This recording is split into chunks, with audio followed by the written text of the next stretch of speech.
Welcome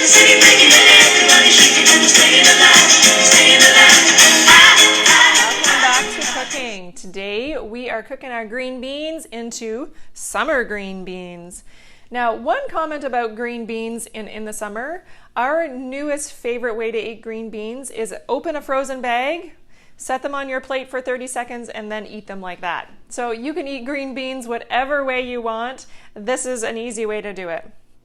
I'm not even going to go through the ingredients in the recipe and the directions because I know I got them all. You know how to do it. And we're just throwing everything into the pan. So it's quick and easy. So first of all, we're going to put some butter in the pan and let your pan heat up so that we can get that butter melted right away. And then we're going to throw in our garlic as well and let that cook for only about 30 seconds or so, just to start to get that garlic flavor mixed into all of that butter so that when you add the beans in, then it will be a nice mixture in there. All right, so after we've added the butter, we're going to add in our red pepper flakes. Now, these are hot red pepper flakes. So if you don't enjoy spice, then you can eliminate them or just add less. Okay, so that's smelling pretty good. And now we're just going to add in our beans and our peppers.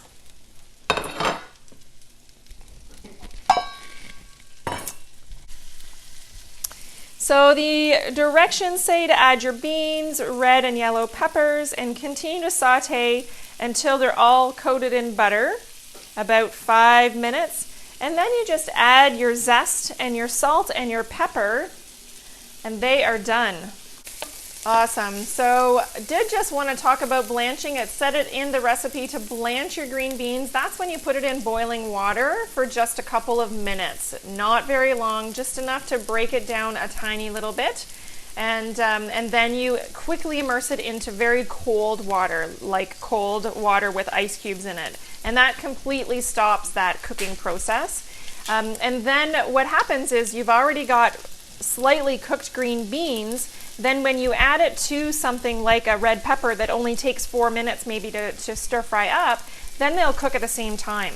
So if you didn't want to blanch, just add your green beans first for 4 or 5 minutes, and then add your peppers, and then you'll have them, both ready at the same time. So as you can see, that 5 minutes of cooking allowed all of our beans to get a little bit browned on the bottom. That caramelization from the butter and the beans together is beautiful. The peppers are nicely softened and they're getting some caramelization as well. So now all that we had to do was to add a little salt and pepper, quarter teaspoon. And optional is some lemon zest if you'd like to do that, if you like that flavor. And then you're done. So what I love about a dish like this is that this is a lot of green beans. And they store really good, 3 to 5 days in the fridge. So you can cook it once, you can eat it multiple times. Summer green beans.